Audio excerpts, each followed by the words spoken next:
and Smith are proof that not only does racism survive, it plagues African Americans and brightest, burdening them with the same racist stereotypes that oppress less successful blacks. It's like former New York City Mayor David Dinkins said, a white man with $1 million is a millionaire. A black man with $1 million is a nigger with $1 million. According to Ellis Cole's author of The Rage of a Privileged Class. But social scientists say the biases are ingrained in America, and they affect every black from the underclass to the upper crust. Quote, blacks in American culture, blackness in American culture Good morning. How you doing, brother? seen as a taint, as a pollutant, as something evil and bad, said Dr. Alvin Passant, a psychiatrist at Harvard Medical School. Black people aren't seen as suspect individuals because they have black ancestry, because blackness is considered inferior, he said. Black people are seen as suspect individuals because they have black ancestry and because blackness is considered inferior. I'm almost finished with this. At any professional level, at which professional level? At any professional level, Dr. Alvin Passant, psychiatrist at Harvard Medical School, said, at any professional level, there's a burden of proof to show that blacks are just as good and just as competent. George Bundy Smith is a graduate of Phillips Academy, Yale University, and Yale Law School. He has been a judge since 1975. In 1992, he was promoted to the Court of Appeals, New York's highest court, but yet he was insulted. The travails of Smith and McCall are not surprising to many middle and upper class blacks. They still have trouble buying a home in some neighborhoods. They still find that they are eyed suspiciously in fine stores.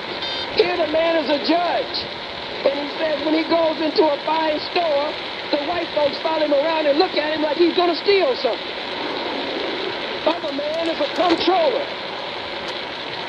Even with the attendant privileges of success, Smith and McCall find it an ordeal to hire even a taxi cab in Manhattan.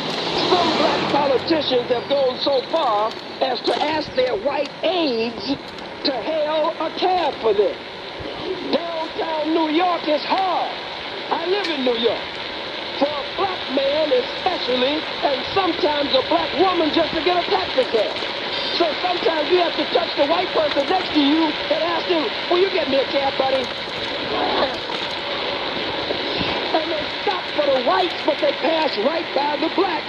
And blacks all over New York and all of the boroughs complain about it, as the Akron Beacon Journal is pointing out here. And that's the point to many whites. Any black is just another black to be treated with derision or fear, and McCall said that makes him angry.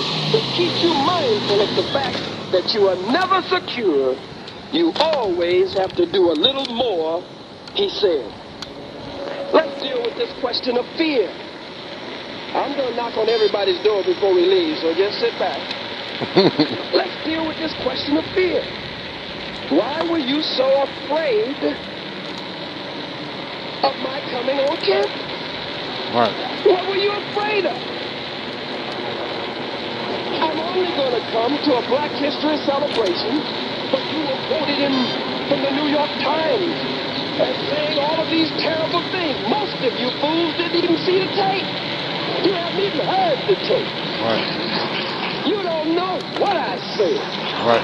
Some of you haven't even read the transcript to know what I said. Somebody used you. But before the evening is over, I will touch on some of those points so you will know what I said and why I said what I said. Oh, I didn't come to lighten up. I came to tighten up. Facts.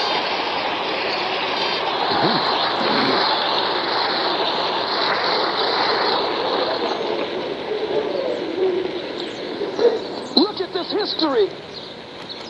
Ohio, one of the most racist states in this entire region and area, with Ku Klux Klansmen everywhere. You know I'm not lying to you.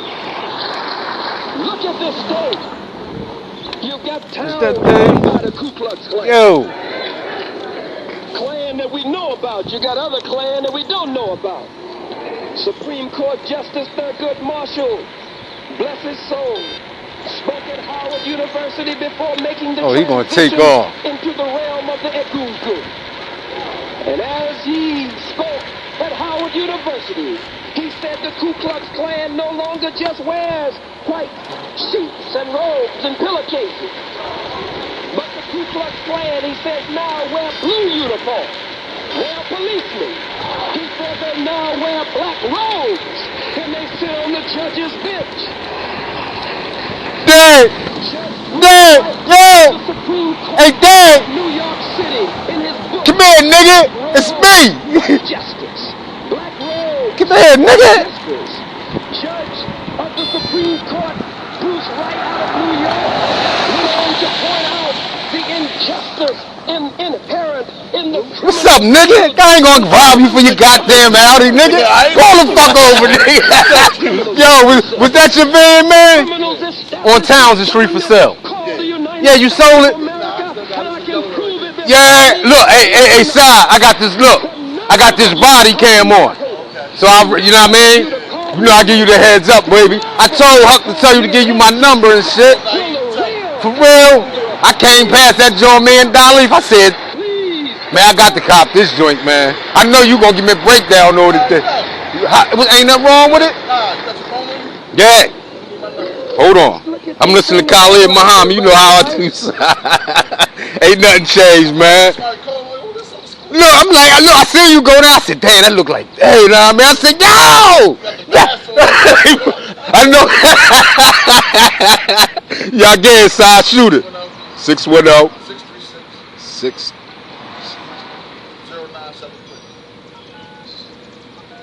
I'm calling you now. Yeah. I'm calling your phone right now. Yo, when can you bring that joint down? Okay, sure will. I see you robbing pretty too, baby. I know that's right. I will. Thanks, family. Yup. Okay.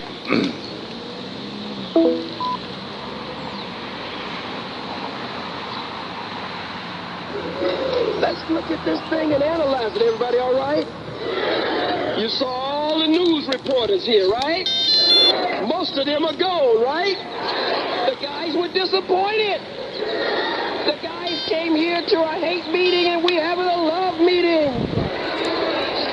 And they got disappointed. Or they wanted to know what Khalid had to say about Louis Farrakhan. But when I say he's my spiritual father, my leader, my teacher, my guide, and I submit to his discipline, they say, oh, we ain't got no story. We out of here, guys. I thought the guy was going to split. We've given him enough media to stop him to go on his own. No, it's not in me. Not in me. We are reliving a 30-year history. It happened 30 years ago between the most honorable Elijah Muhammad and the honorable Elijah Muhammad's spiritual son, Minister Malcolm X. El Hajj Malik El Shabazz, Brother Omar Wali. And we ultimately saw a split. We remember the words of Brother Malcolm that he spoke when he spoke at Manhattan Center on December the 1st, just a few hours after my famous speech at King College, November the 29th.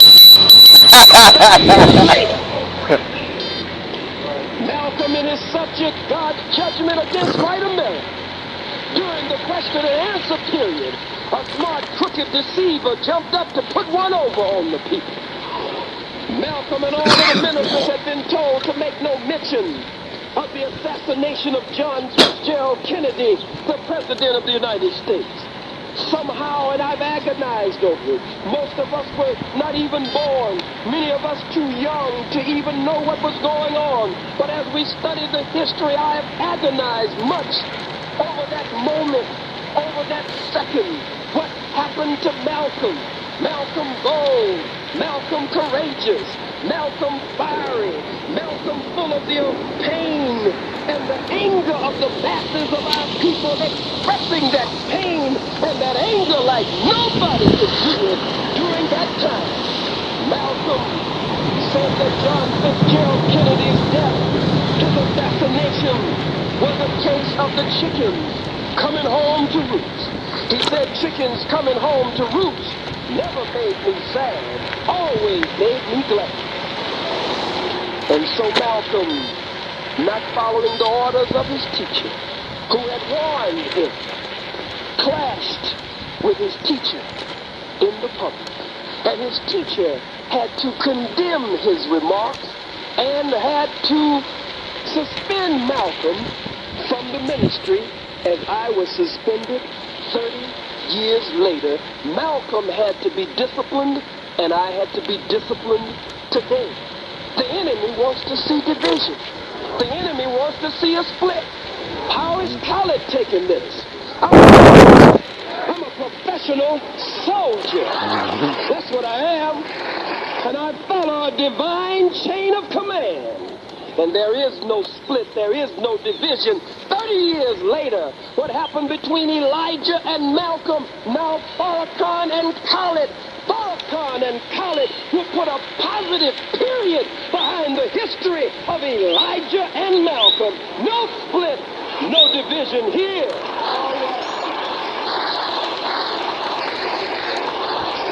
Sorry to disappoint you guys. Gee whiz. Sorry. Let's go back at this. We got just a little bit more that we must cover. I must build the case here tonight and cover all of these points so that you will understand why they're so afraid. They don't want you to know the truth. They want you to think that we always were jungle bunnies. Buck naked, swinging through the palm trees, kicking coconuts around, eating bananas, rings in our nose, bones in our nose, hollering ooga booga. And kimosabi. That's later on. That's our red brother and our red sister. What they did to them, that's all family. It's all in the family. So we go victim with us. Tarzan. They want us to believe all of this madness. We civilized you guys. To the young whites who are here, you look down on the blacks who are here in a condescending way because the books in your libraries